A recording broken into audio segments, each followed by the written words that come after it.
रात का समय था। घने कोहरे से ढका एक सुनसान जंगल का रास्ता, जहां हर तरफ अजीब सन्नाटा पसरा हुआ था। राघव और कबीर अपने हाथों में बड़े बड़े व्लॉगिंग कैमरे और टॉर्च लिए धीरे धीरे आगे बढ़ रहे थे। राघव कैमरे की तरफ देखते हुए, हे गाइस, आज हम आए हैं नॉर्थ इंडिया के सबसे भूतिया गांव करणपुर के पास वाले काला जंगल में।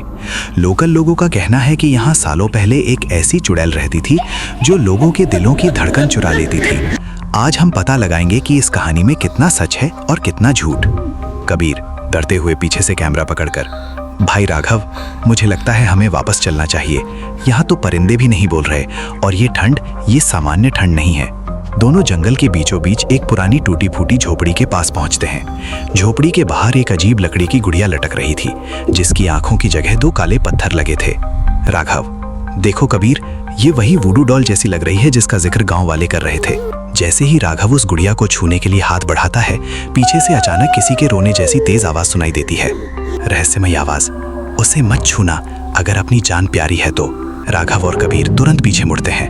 वहाँ एक लड़की खड़ी थी जिसके हाथ में पुरानी लालटेन थी। उसका नाम सुहानी था। सुहानी उन्हें गांव के एक पुराने कच्चे घर में ले जाती है, जहाँ एक छोटा सा दिया जल रहा था।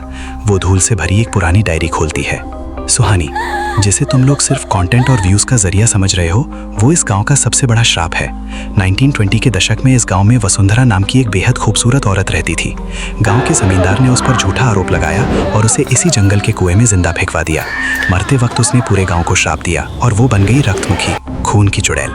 राघव हल्की हंसी के साथ, सुहानी, ये सब 100 साल पुरानी कहानियां हैं। आज के जमाने में चुड़ैल जैसा कुछ नहीं होता। सुहानी गुस्से में डायरी दिखाते हुए, ऐसा लगता है तुम्हें? इस डायरी को देखो। पिछले 5 सालों में जो भी इस जंगल में रात के 12 बजे के बाद गया, उसकी लाश मिली। और सबसे डरावनी बात, उनके शरीर पर एक भी जख्म नहीं था, लेकिन चेहरों पर डर के कारण खून के आंसू थे। कबीर घबरा कर राघव का हाथ पकड़ लेता है। तभी घर की खिड़की पर अचानक तेज थपथपाहट होती है। ठक ठक ठक। खिड़की के बाहर कोहरा और गहरा हो चुका था। अचानक दिया बुझ जाता है। पूरे जंगल में एक डरावनी लोरी गूंजने लगती है। लोरी, सो जा रे सो जा, रात का साया आया है, रक्तमुखी ने अपना आंचल बिछाया है। कबीर चीखते हुए, राघव, मेरे कैमरे की स्क्रीन देख। राघव कैमरे के व्यू फाइंडर में देखता है। कमरे के कोने में एक लंबी औरत खड़ी थी जिसके काले बिखरे बाल थे, लेकिन जब वे नंगी आंखों से देखते हैं, वहाँ कुछ भी नहीं होता। चुड़ैल सिर्फ कैमरे के लेंस में दिखाई दे रही थी। राघव डर से कांपते हुए, ये कैसे हो सकता है? सुहानी, हमें यहाँ से निकलना होगा। तीनों घर से बाहर भागते हैं, लेकिन हर बार गोल गोल घूमकर फिर उसी झोपड़ी और लकड़ी की गुड़िया के पास पहुंच जाते हैं। अचानक सुहानी उनसे अलग हो जाती है। राघव, सुहानी, तुम कहाँ हो? दूर से आवाज आती है। राघव, कबीर, मैं यहाँ कुएं के पास हूँ, मुझे बचाओ। राघव और कबीर कुएं के पास पहुंचते हैं। सुहानी पीठ करके खड़ी थी। कबीर, सुहानी, जल्दी चलो यहाँ से। जैसे ही राघव उसके कंधे पर हाथ रखता है, सुहानी धीरे धीरे पीछे मुड़ती है। उसका चेहरा सामान्य था, लेकिन उसकी आंखें पूरी तरह काली थी और होठों पर भयानक मुस्कान थी। सुहानी भारी पुरुष जैसी आवाज में, मैंने कहा था ना राघव, जब वसुंधरा को कोई नहीं बचा पाया तो तुम दोनों कैसे बचोगे? अचानक सुहानी का शरीर हवा में 3 फीट ऊपर उठ जाता है। उसके नाखून लंबे और नुकीले हो जाते हैं। राघव को समझ आता है कि ये असली सुहानी नहीं थी। रक्तमुखी ने सुहानी का रूप लेकर उन्हें फंसाया था। असली सुहानी की डायरी उन्हें जंगल के रास्ते में मिट्टी में पड़ी मिलती है। वो तो सालों पहले मर चुकी थी। रक्तमुखी गुर्राते हुए, तुमने मेरी कहानी सुनी, अब तुम मेरी कहानी का हिस्सा बनोगे।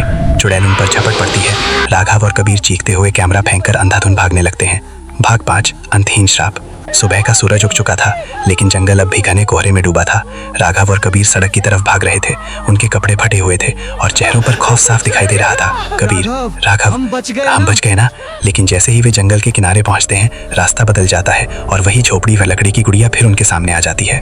कोहरे में दोनों तरफ से आवाज गूंजती है, रक्तमुखी ने अपना आंचल बिछाया है, अब कोई नहीं बच पाएगा। कबीर कुएं के पास पहुंचता है और वहां असली सुहानी की लाश देखता है। काली आंखें, चेहरों पर खून के आंसू। राघव अपने फोन में रिकॉर्डिंग चालू करता है, लेकिन बैटरी सिर्फ 1% बची थी। तभी पीछे से डरावनी हंसी सुनाई देती है। रक्तमुखी अब अपने असली रूप में उनके सामने खड़ी थी। चेहरा गहरे घावों से भरा, होठों से टपकता खून और उसका शरीर हवा में तैर रहा था। उसके पीछे उसके शिकार बनी आत्माएं खड़ी थीं। रक्तमुखी, कंटेंट चाहिए था ना? अब मैं तुम्हें अमरता देती हूँ। तुम हमेशा के लिए इस जंगल का हिस्सा बन जाओगे। राघव कैमरे में आखिरी बार, गाइस, अगर ये वीडियो तुम तक पहुंचे तो इस जंगल में कभी मत आना, प्लीज मत। अचानक स्क्रीन खाली हो जाती है। राघव का टूटा हुआ कैमरा कुएं के पास पड़ा था। रिकॉर्डिंग अब भी चल रही थी। कैमरे के व्यू फाइंडर में रक्तमुखी के साथ राघव और कबीर भी खड़े थे। तीनों की आंखें पूरी तरह काली और चेहरों पर भयानक मुस्कान थी। पीछे वही लोरी गूंज रही थी, सो जा रे सो जा, रात का साया आया है, रक्तमुखी ने अपना आंचल बिछाया है।